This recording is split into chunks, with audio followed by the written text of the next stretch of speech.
é ter o Senhor na nossa vida como Senhor, como único, como grande, como poderoso em nossa vida. Colocamos Ele em primeiro lugar na nossa vida, nós estamos amando ao Senhor.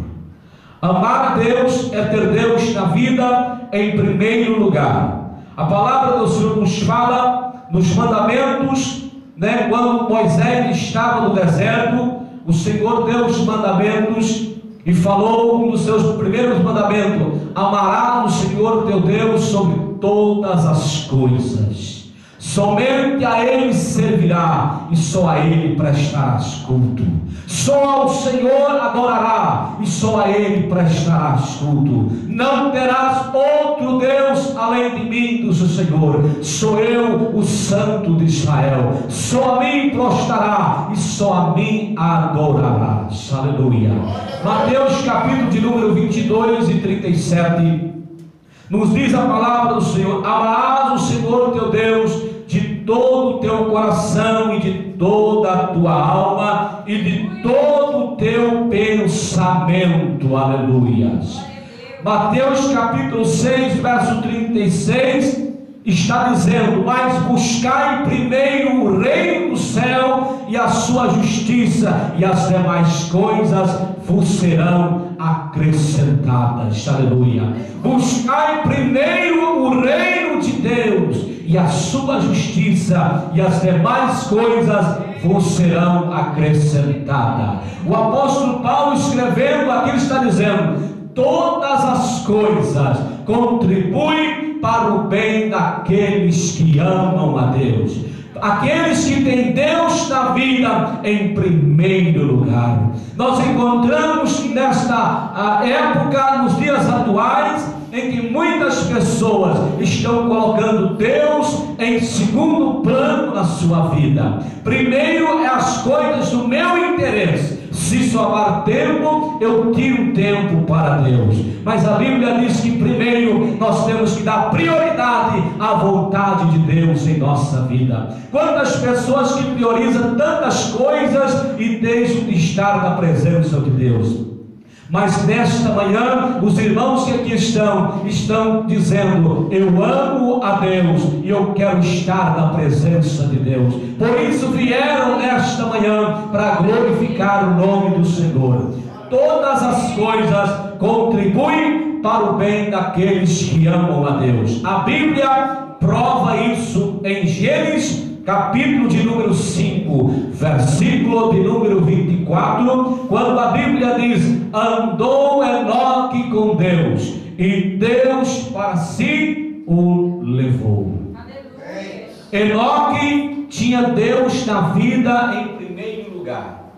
Enoque priorizava a vontade de Deus. Enoque andava com Deus. A Bíblia diz que ele andava com Deus. Os passos de Enoque eram dentro da vontade de Deus, eram nos caminhos de Deus. E a Bíblia diz que Deus olha para Enoque, a sua perseverança, a sua constância, a sua vida na santificação, e Deus olha para ele e diz: realmente Enoque tem me servido, Enoque tem me amado, Enoque tem andado na minha vontade, então eu irei trazer Enoque para junto comigo. Aleluia. E a Bíblia diz que Deus transladou Enoque. Enoque foi transladado, não viu a morte, mas encontrou com Todo-Poderoso na sua gloriosa glória.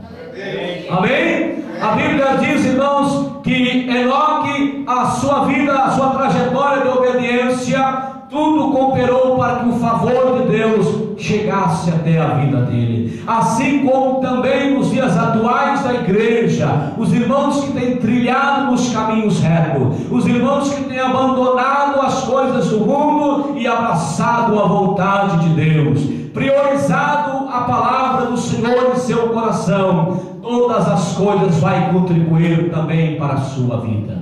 Enoque aqui foi levado. Que privilégio, que honra tão gloriosa. Valeu a pena a obediência, valeu a pena a perseverança, porque Deus honra aqueles que Ele honra. Deus honra os seus filhos. Aleluia. Enoque foi transladado. Todas as coisas contribuem. Diz a Bíblia que no tempo de Noé, capítulo 6 de Gênesis, verso 8, em que a humanidade estava corrompida, em que o pecado do homem estava chegando às narinas de Deus, Deus então resolve destruir o homem. Deus então decide eliminar o homem sobre a face da terra.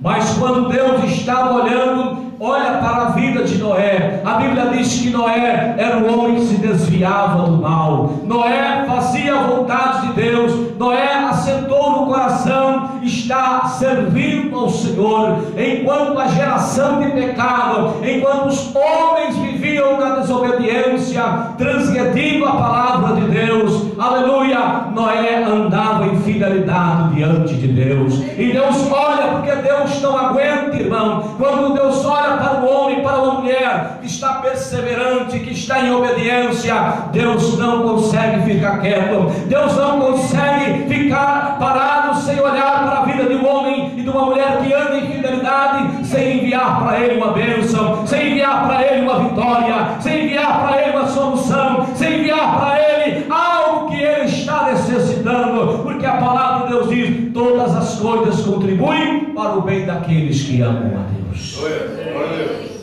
Deus então ia eliminar todos os homens, mas deu para Noé uma oportunidade. Noé constrói uma arca, e através desta arca ela há de trazer salvação. Anuncia às demais pessoas por aí, se eles quiserem salvar a sua vida, entrarão na arca e salvará a sua vida. Mas a Bíblia diz que as pessoas não atentaram para a palavra de Noé, não atentaram para o que Deus havia falado. Mas Noé, com obediência à palavra de Deus, ouviu o que Deus havia lhe falado, construiu a arca, a qual salvou a sua vida. Louvado seja Deus.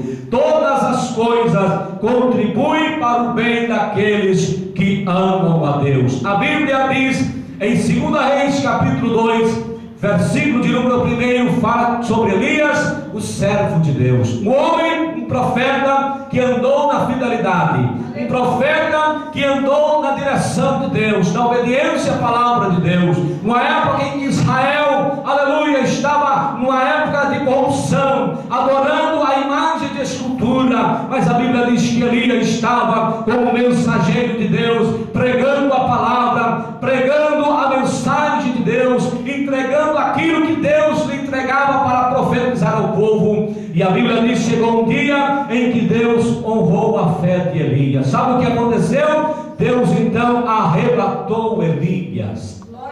Deus enviou, aleluia, a Bíblia diz que Elias subiu em um carro de fogo, com cavalos de fogo, e foi subindo ao céu adentro. Imagino aquela multidão de fogo subindo ao céu, o carro, os cavalos de fogo subindo, e Elias sendo arrebatado da terra. E o povo, aleluia, quem sabe as pessoas olhavam e diziam: o que está acontecendo? Aí alguém poderia dizer: Elias, aquele que serviu a Deus em fidelidade, está subindo ao encontro de Deus, porque todas as coisas contribuem para o bem daqueles que amam a Deus. Elias foi arrebatado em um carro de fogo. Não existia nenhum carro na época comparado àquele carro. Aquele veículo, aquele carro veio diretamente do céu para buscar o profeta de Deus, aleluia. Porque Deus, irmãos, honra os teus filhos, aqueles que andam na fidelidade. Deus sempre tem o melhor para os teus servos, aleluia. Deus preparou um especial para Elias. Que privilégio, subir em uma caravana, subir em um carro de fogo, aleluia. Ali Elias subiu ao encontro do Senhor. Valeu a pena, valeu o sofrimento, valeu a renúncia do mundo, sim, valeu, porque Deus honrou a fidelidade de Elias. Deus honra a fé daqueles que andam em obediência. Todas as coisas contribuem para o bem daqueles que amam